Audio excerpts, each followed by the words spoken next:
भोपाल में चिकित्सा शिक्षा मंत्री विश्वास सारंग का बयान सामने आया है। सीएम को चिकित्सा शिक्षा विभाग की आगामी योजना से अवगत कराया। उन्होंने कहा है कि कोविड और अन्य बीमारियों पर रिसर्च और स्टडी के लिए एक प्रदेश स्तरीय इंस्टीट्यूट भोपाल में बनाएंगे। इंस्टीट्यूट में डिग्री और डिप्लोमा कोर्स संचालित होंगे। महिला में कैंसर के मामले बढ़ रहे हैं, जागरूकता के लिए पिंक कैंपेन शुरू करेंगे। ग्रामीण इलाकों पर विशेष फोकस होगा। महावैक्सीनेशन अभियान 21 जून से शुरू होकर 7,000 सेंटर्स में 10 लाख से अधिक लोगों को जोड़ने का लक्ष्य है। हमीदिया में ब्लैक फंगस की सर्जरी की जा रही है। हमारी कोशिश है कि अर्ली स्टेज पर इस संक्रमण को रोक सकें। म्यूकर माइकोसिस के लिए जरूरी इंजेक्शन एम्फोटेरिसन बी की व्यवस्था सुनिश्चित की गई है। दिग्विजय सिंह की पेड़ों की कटाई के आरोप पर कहा कि दिग्विजय बाघ ब्राह्मण क्षेत्र में अपनी जमीन देखने गए थे। कांग्रेस खुद चाहती है कि दिग्विजय सिंह बनवास चले जाएं। आईएएस जहांगीर ने हमेशा अनुशासनहीनता की है। आईएएस एसोसिएशन ने भी इस बात की निंदा की है। हर बात को रखने का एक प्लेटफॉर्म होता है। अब वो ये नहीं बता पा रहे हैं कि धमकी किसने दी। आईएएस जैसे ओहदे पर यह बेहद शर्मनाक है। जहांगीर का ट्रैक रिकॉर्ड खराब है। भाजपा हमेशा आगे की रणनीति तैयार करती है। हमारी बैठकें हो रही हैं। पार्टी संगठन के विस्तार पर चर्चा होगी। कोविड से हो रही मौतों को कम करने के लिए विशेषकर ध्यान दिया जाए। हम प्रोटोकॉल के तहत काम कर रहे हैं। मिल्खा सिंह ने देश का मान बढ़ाया है। युवाओं के स्रोत रहे, उन्हें हमारी श्रद्धांजलि है। मंत्री विश्वास सारंग बोले कि कांग्रेस को डुबाने का श्रेय पप्पू गांधी को जाता है। आज उनका जन्मदिन है। हमारी शुभकामनाएं उनके साथ हैं। पप्पू गांधी जी को जन्मदिन की बधाई। कांग्रेस की लुटिया डुबाने का उनको श्रेय मिला है। मैं तो भगवान से प्रार्थना करता हूं कि उन्हें सद्बुद्धि मिले। उनका जन्मदिन है तो उनको हम बधाई देते हैं। आप तो ये करेगा ना? नहीं, पहले वो बात करो। State public health state.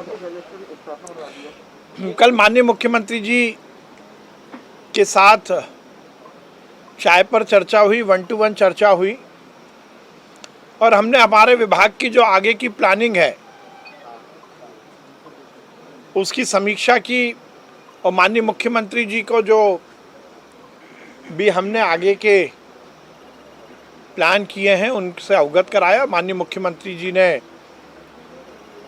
उन सभी बातों पर हमें सहमति दी है।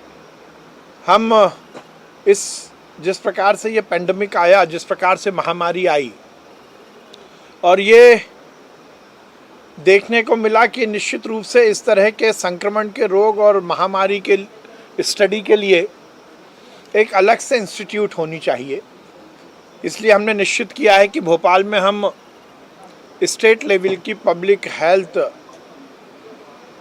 इंस्टीट्यूट की स्थापना करेंगे, जिसमें अलग अलग बीमारियों के बारे में शोध होगा, एपिडेमोलॉजी और बाकी विशेषज्ञ इसमें रहेंगे। हम इस इंस्टीट्यूट के माध्यम से कुछ कोर्सेज भी शुरू करेंगे डिग्री और डिप्लोमा के, जिससे हमारे युवाओं को नए पाठ्यक्रम की जानकारी भी मिलेगी और नए रोजगार के अवसर भी सृजित होंगे। और सबसे महत्वपूर्ण, इसके माध्यम से हम कोई नई बीमारी के बारे में जो शोध और स्टडी अपेक्षित है वो भी हम कर पाएंगे। माननीय मुख्यमंत्री जी ने हमारे इस प्रस्ताव को सहमति दी है। जल्द से जल्द हम इस और आगे बढ़ेंगे। उसके साथ ही हमने ये निश्चित किया है कि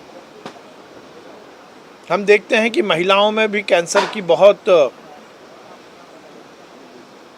बीमारी फैल रही है, पर सामाजिक ताने बाने के कारण और खासकर ग्रामीण क्षेत्रों में महिलाएं बहुत बार ऐसी बीमारियों को छुपा जाती हैं संकोचवश, और ये जब बीमारी प्राथमिक स्तर पर ज्ञात नहीं होती तो ये बढ़ जाती है। बहुत बार देखते हैं कि सेकेंडरी स्थिति में भी कैंसर पहुंच जाता है। तो हमने निश्चित किया है कि हम मध्य प्रदेश की ओर से एक पिंक कैंपेन शुरू करेंगे। ये पिंक कैंपेन के माध्यम से हम शहर, कस्बे और हर पंचायत में हमारे डॉक्टर्स जाएंगे, कैंप लगेंगे और पिंक कैंपेन के माध्यम से जो महिलाएं हैं उनमें उनकी पूरी जांच की जाएगी। खासकर कैंसर के कोई लक्षण तो नहीं है, इसकी जांच होगी। इससे निश्चित रूप से जो महिलाओं में कैंसर की स्थिति बढ़ रही है उस पर रोकथाम भी लगेगी और प्राथमिक स्तर पर ही हम उसकी जांच कर लेंगे।